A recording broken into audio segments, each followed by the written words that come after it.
நம்ம பார்க்க போகிற டிஷ் என்னன்னு கேட்டிங்கன்னா மட்டன் சுக்கா. அது எப்படி செய்யுதுன்னு பார்க்கலாம் வாங்க. அதுக்கு முன்னாடி நம்ம சேனலை சப்ஸ்கிரைப் பண்ணிக்கோங்க, பக்கத்தில் இருக்கிற பெல் பட்டன் அழுத்திக்கோங்க.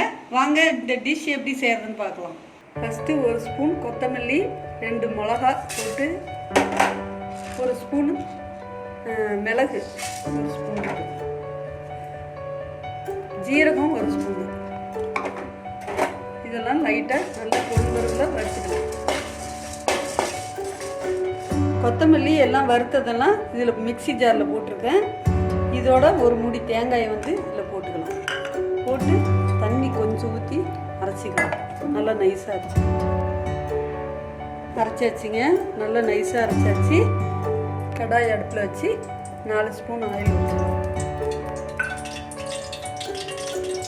சோம்பு 1/4 ஸ்பூன் இடும். சின்ன வெங்காயம் நல்லா நீல வாக்கில் கட் பண்ணி ஒரு 100 கிராம் வச்சுருக்கேன். அதையும் இதிலே போட்டுக்கலாம். நல்லா இது பொன்னிறமாக நல்லா வதங்கணும். பொன்னிறமாக வதங்கிடுச்சு. இந்த ஸ்டேஜில் கருவேப்பிலையை கொஞ்சம் பொடியாக கட் பண்ணி இதில் போட்டுக்கணும்.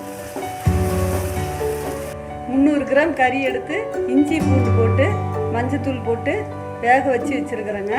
இப்போ இதுலேயும் ஊற்றிக்கலாம்.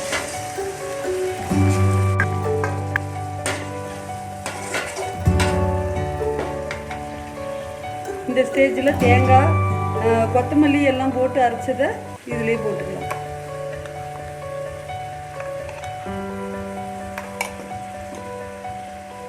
கறி மசாலா பொடி 1 ஸ்பூன்.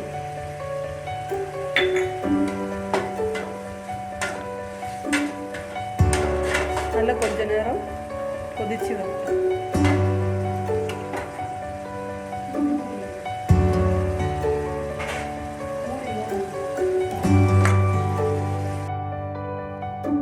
சிம்பிளில் வச்சு ஒரு 2 நிமிஷம் வேகும்.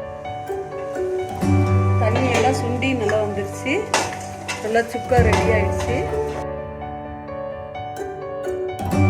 சப்பாத்தி, இட்லி, தோசை, சாதத்துக்கு, ரசம் சாதத்துக்கு எல்லாத்துக்கும் சூப்பராக இருக்குங்க. வீட்டில் செஞ்சு பாருங்கள். நம்ம சேனல் பிடிச்சிருந்தா லைக் பண்ணுங்கள், ஷேர் பண்ணுங்கள், கமெண்ட் பண்ணுங்கள்.